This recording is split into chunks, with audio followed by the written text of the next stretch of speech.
Imaginez la scène, un lieu rempli de personnes handicapées, des béquilles, des fauteuils, des regards pleins d'espoir, mais aussi de souffrance. Et au milieu de tout cela, une femme arrive. Pas une femme ordinaire, une femme animée d'une foi profonde.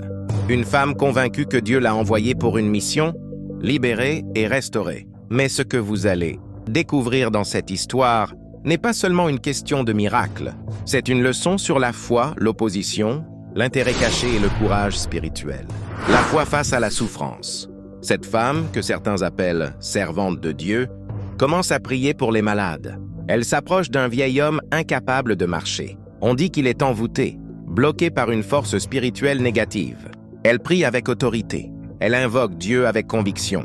Et soudain, l'homme se lève. Il laisse tomber ses béquilles. Il commence à courir. Que l'on y voit un miracle spirituel ou une métaphore de la délivrance intérieure, le message est fort. La foi peut redonner mouvement à ceux qui étaient paralysés. Elle continue. Une femme aveugle et paralysée reçoit aussi la prière. Elle se lève. Elle voit. Elle marche. Elle court, submergée de joie. Dans cette première partie, la leçon est simple. La foi, quand elle est sincère, apporte l'espérance. L'espérance redonne de la force, et la force redonne de la dignité. Quand la délivrance dérange, mais tout le monde n'est pas heureux. Un troisième malade est là. Il est contrôlé, manipulé par sa propre sœur. Pourquoi? Parce que son handicap est devenu une source d'argent. Elle l'utilise pour quémander. Son état est devenu un business. Et là, tout change. Quand la servante de Dieu commence à prier pour lui, la sœur l'interrompt. « Qui t'a envoyé? On ne t'a pas invité! Tu veux voler notre argent! » Ce moment est crucial. Parfois, la libération dérange ceux qui profitent de la souffrance des autres. La sœur ne veut pas que son frère soit délivré.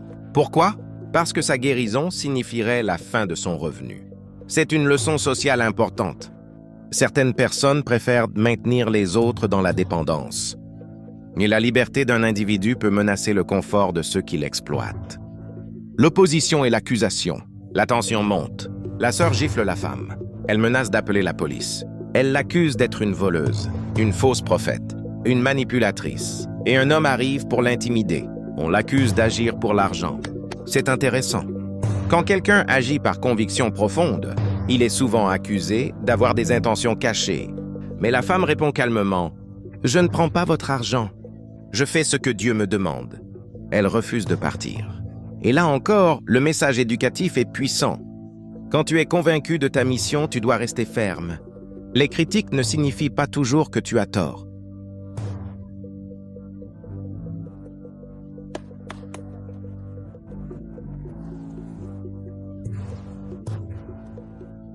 Parfois, les résistances, les critiques et même les attaques ne sont pas un signe d'échec. Au contraire, elles confirment que tu touches un point sensible. Elles révèlent que quelque chose est en train de bouger. La délivrance finale, malgré les menaces, malgré les regards accusateurs, malgré la pression, elle continue de prier. Sa voix tremble peut-être, mais elle ne s'arrête pas. Elle crie vers Dieu avec une foi qui dépasse la peur. Elle ne négocie pas, elle ne recule pas. Elle affirme ce qu'elle croit. Sa prière n'est plus seulement des mots, c'est un combat, un affrontement invisible. Et selon le récit, quelque chose cède. Les esprits mauvais quittent le corps du malade. L'atmosphère change. Le silence devient lourd, puis soudain léger. L'homme qui était cloué dans son immobilité ouvre les yeux différemment. Il bouge, il se redresse, il se lève. Ses jambes, autrefois inertes, le portent. Il saute, il marche, libre physiquement, libre intérieurement. On pourrait penser que tout le monde explose de joie, que les proches pleurent d'émotion, qu'ils remercient Dieu pour le miracle.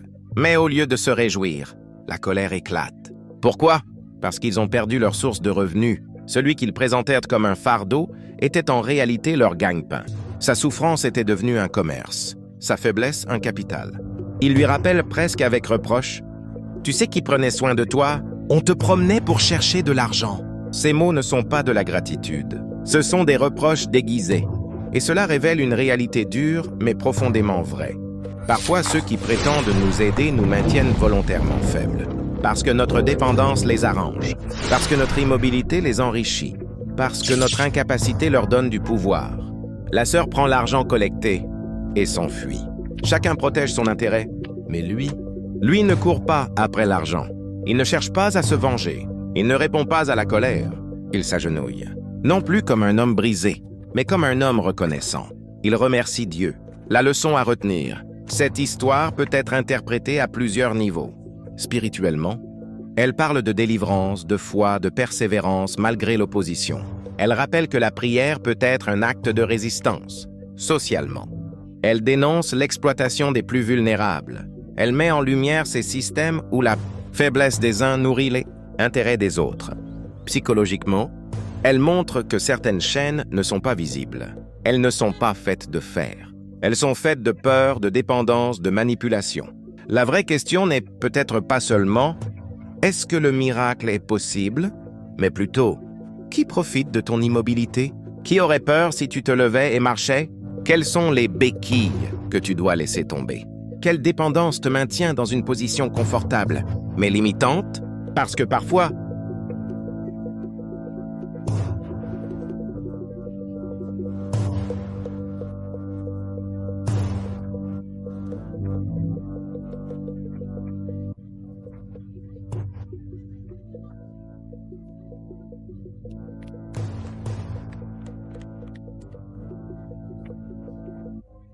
parfois, le plus grand miracle, ce n'est pas de marcher. C'est d'oser se lever malgré l'opposition, malgré les critiques, malgré ceux qui préféraient que tu restes au sol. Se lever, c'est déranger. Se lever, c'est rompre un système. Se lever, c'est choisir sa liberté. Appel à l'action. Si cette histoire t'a fait réfléchir, si elle a réveillé quelque chose en toi, si elle t'a touché ou inspiré, abonne-toi pour ne pas manquer la prochaine histoire. Laisse un commentaire. Toi, qu'en penses-tu? Partage ce message à quelqu'un qui a besoin d'entendre qu'il peut se lever. On se retrouve très bientôt pour une nouvelle histoire, encore plus profonde, encore plus percutante.